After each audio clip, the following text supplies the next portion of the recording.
keren, kece dan modern.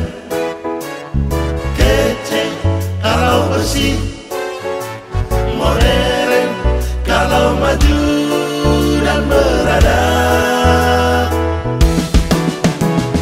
Ayo teman generasi milenial, mari semua bayar pajakku untuk membantu pemerintah majukan Indonesia.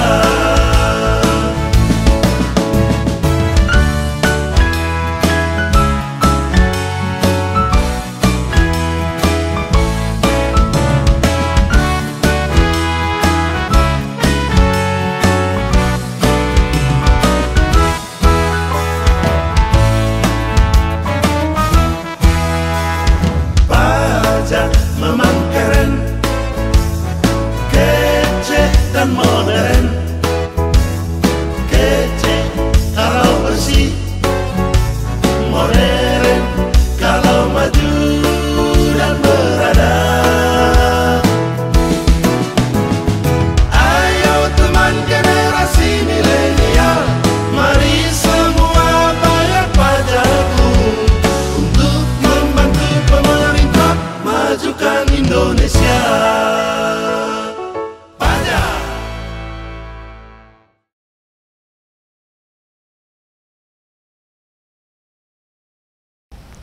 Selamat sore para pemirsa kami yang berbahagia dimanapun berada.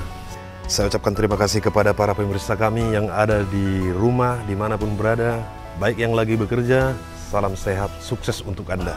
Saya sudah bersama narasumber kita yang sangat luar biasa, yang selalu keren, kece, dan modern. Kece kalau bersih, modern kalau maju dan beradab. Bersama Abang Gamot Silitongga.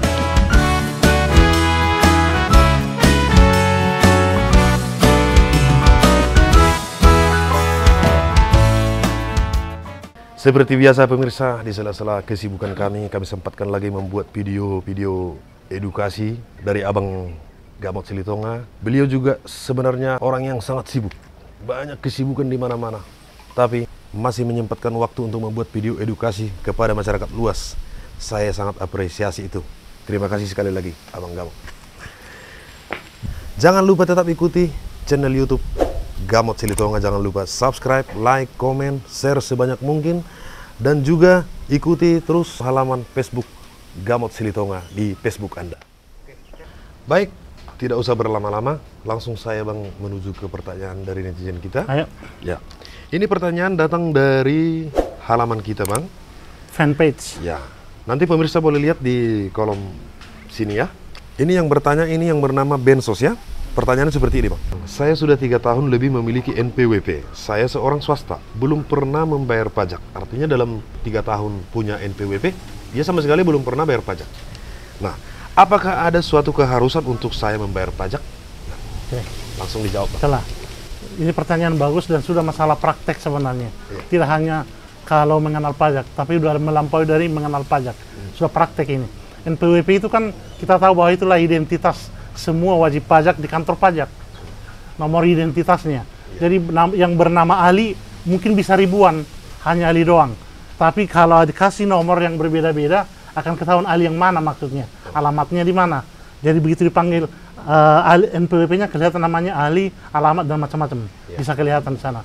Terus kedua, itu juga untuk tujuan pengawasan pembayaran. Untuk pengawasan dari kantor pajak pembayarannya, apakah memang kalau seandainya dia sudah ada kewajiban membayar pasal 25, yaitu pajak bulanan, apakah dia sudah membayar? Nah, itulah fungsi dari NPWP itu adalah sebagai alat pengawasan juga. Sebagai identitas wajib pajak, di administrasi perpajakan, sebagai alat pengawasan juga dari Direktorat Jenderal Pajak.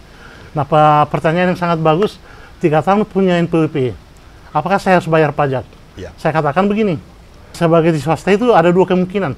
Sebagai pegawai di kantor swasta.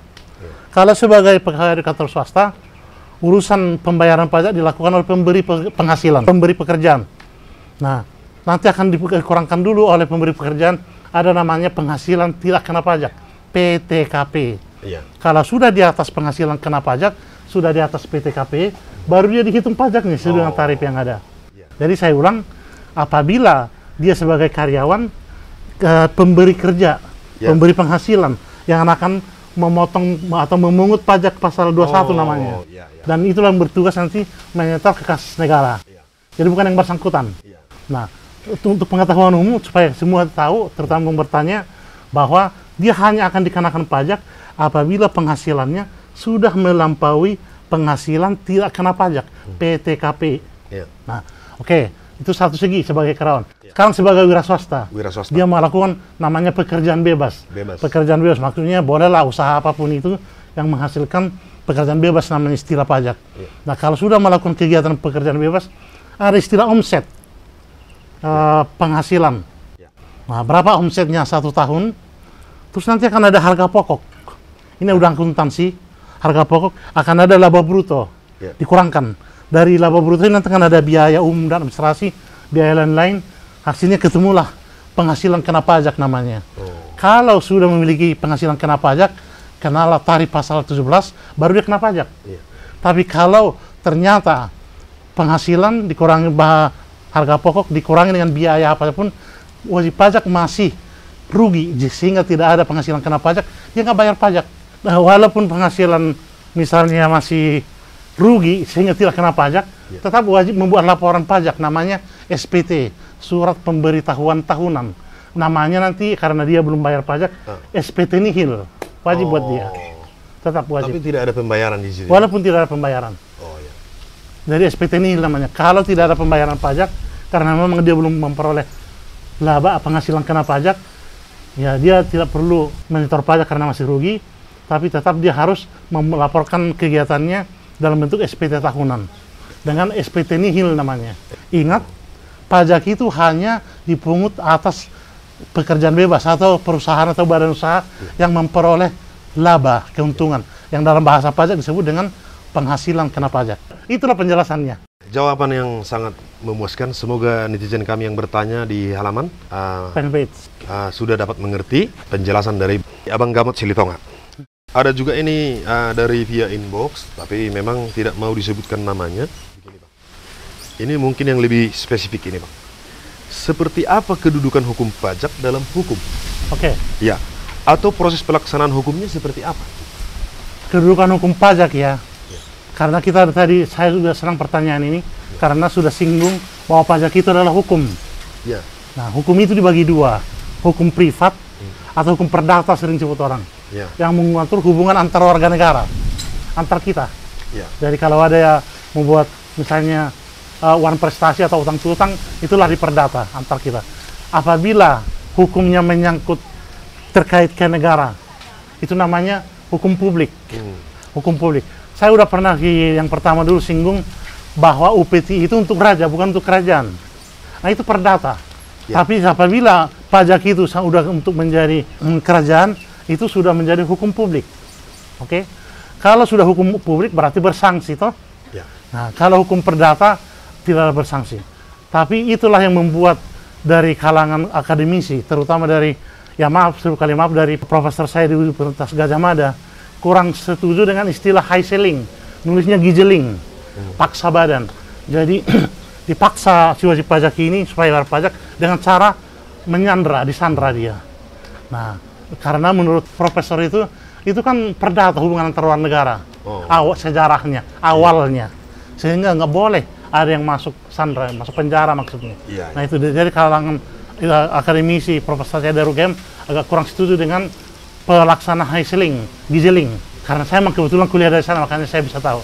Nah, itu satu kan. Nah, kalau tadi ada hukum perdata, ada hukum publik. Hukum publik itu dibagi lagi. Hukum tata usaha negara, Ya. hukum tata negara, baru hukum pidana. Ya. 3 yang sudah saya sebut itu ya. Ya. Nah, itu mempunyai kesempatan oportunitas, kesempatan. Maksudnya memiliki paham oportunitas, kesempatan. Maksudnya apa? Walaupun sudah diputus di pengadilan negeri, misalnya harus menjalani harus menjalani apa gitu, hukumnya apa, misalnya penjara sekian, dia masih ada kesempatan untuk mencari keadilan yang lebih dengan mengajukan banding misalnya ke pengadilan tinggi. Masih kurang puas, bisa sampai kasasi ke Mahkamah Agung. Masih kurang puas, bisa PK lagi di Mahkamah Agung. Nah, itu maksudnya dengan paham oportunitas. Sementara pajak mempunyai paham imperatif. Imperatif maksudnya paham memaksa. Siapa yang tadi terutang pajak bisa dipaksa dengan cara giseling. Nah itu untuk penganut yang mengatakan bahwa giseling itu tidak salah dalam penerapan hukum pajak. Tapi itulah intinya, pajak itu sudah menjadi hukum. Hukum itu ada dua, perdata dan publik. Hukum pajak termasuk dalam hukum publik mempunyai paham imperatif memaksa, harus bayar. Walaupun masih ada kesempatan untuk keberatan, untuk banding. Apabila dia menang di keberatan atau banding, negara akan memberikan kompensasi 2% per bulan dari pajak sudah dibayar. Nah itulah maksudnya paham imperatif. Nah apalagi yang penting dijelaskan tentang jenis-jenis hukum pajak ini. Pertama-tama hukum pajak material. Hukum pajak material itu contohnya Undang-Undang PPH, Undang-Undang PPN. Di sana diatur siapa subjek, objeknya, tarifnya. Tapi apakah akan masuk uang ke negara dengan hanya ada aturan itu tentang subjek pajak, objek pajak maupun tarif? Enggak, belum. Harus ada berat caranya. Kalau di hukum pidana namanya berat cara. Harus ada bagaimana cara melaksanakannya. Itulah di hukum disebut dalam hukum pajak formil. Itu di ketentuan umum tata cara perpajakan. Ketentuan umum KUP namanya. Undang-Undang KUP. Di sana akan diatur bahwa tanggal sekian paling lambat harus bayar pajak tahunan. Tanggal sekian harus lapor pajak SPT tahunan. Tanggal sekian harus bayar pajak bulanan. Kayak seperti baru dia bisa terrealisasi merupakan penerimaan. Itulah jenis-jenis hukum pajak. Nah, tadi mekanisme pelaksanaan hukumnya sudah sangat jelas, Bang. Terima kasih atas jawabannya. Bang, di video kita yang sebelumnya, video kita yang sudah tayang, ada dua yang kita bahas, Bang, di sana berdasarkan pemungutan pajak daerah. Ada pemungutan pajak daerah, ada pemungutan pajak negara. Kan itu yang kita bahas kemarin. Iya. Nah, ada tidak, Bang, pengelompokan pajak yang lain? Oke. Jadi pertanyaan yang bagus juga itu. Ya. Pertama-tama perlu kita ulang bahwa yang berwenang atau lembaga yang berwenang untuk memungut pajak ada dua. Satu pajak negara melalui undang-undang, pajak daerah melalui perda. Itu peraturan daerah. Nah tapi tadi masih ada nggak pengelompokan yang lain? Ada. Ada pajak langsung. Pajak langsung maksudnya Bapak tidak bisa menghindar, Bapak yang jadi penanggungnya. Tadi saya katakan apabila memperoleh penghasilan dan di atas PTKP, di atas penghasilan tidak kena pajak, harus bayar pajak dia. Jadi nggak bisa digeser kemana-mana. Nah, tapi ada pajak tidak langsung juga. Contohnya apa? Pajak pertambahan nilai, PPN, kalau pernah dengar. Jadi siapapun konsumen yang mengkonsumsi barang atau BKP atau JKP, barang kena pajak atau jasa kena pajak, itu pasti kena PPN 10%. Ada mekanismenya. Kelak kita akan sampai ke mekanismenya. Nah, kalau dia itu digeser, dipungut oleh fabrikan, dipungut oleh distributor, tapi akhirnya nanti secara global dia akan ditanggung oleh konsumen akhir. Itu maksudnya ada yang tidak bergeser pajak penghasilan, pajak langsung. Pajak tidak langsung yang termasuk di sana PPN, bisa digeser. Jadi dia hanya sebagai pemungut aja. Jadi undang-undang itu mengatakan seolah-olah begini. Hai distributor, hai pedagang, tolonglah pungutlah 10% dari si A yang membeli dari kamu itu sebagai pajak ya, sebagai PPN namanya. Tapi ingat, perhitungkanlah dengan antara pajak keluaran, nanti akan kita perkenalkan istilah pajak keluaran, pajak masukan. Perhitungkanlah. Kalau masih lebih besar pajak keluaran, setorkanlah ke saya. Seolah-olah negara membuat suatu titipan begitu ke distributor. Kira-kira seperti itulah. Seperti itu. Tolonglah pungut. Terus nanti tadi ada hitung-hitungan mekanisme. Abang singgung tadi ada pajak langsung. Contohnya seperti apa itu, Bang? Langsung. Itulah pajak penghasilan toh. Jadi nggak bisa digeser. Jadi kalau sudah memperoleh penghasilan dan dikurangi dengan pajak tidak kena pajak PTKP, penghasilan tidak kena pajak PTKP, ternyata masih ada penghasilan kena pajak. Nah itu dia harus bayar pajak, nggak bisa digeser kemana-mana. Sementara kalau pajak tidak langsung tadi, seolah-olah ente kena pajak, padahal nanti yang menanggung yang di sana, yang konsumen. Cuman ada mekanismenya, jadi bisa bergeser dia. Ada mekanismenya.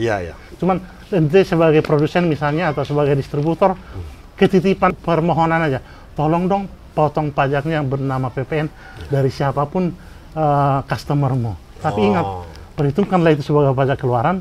Nanti kalau kau membeli, perhitungkanlah sebagai pajak masukan. Apabila lebih besar pajak keluaran, setorkannya ke kas negara ya. Nah seperti itulah ngomong undang-undang PPN-nya. Jadi pengelompokan berdasarkan lembaga pemungut tadi udah negara dan Pemda. Pengelompokan golongan, yaitu golongan pajak langsung maupun golongan pajak tidak langsung. Sekarang ada berdasarkan sifatnya.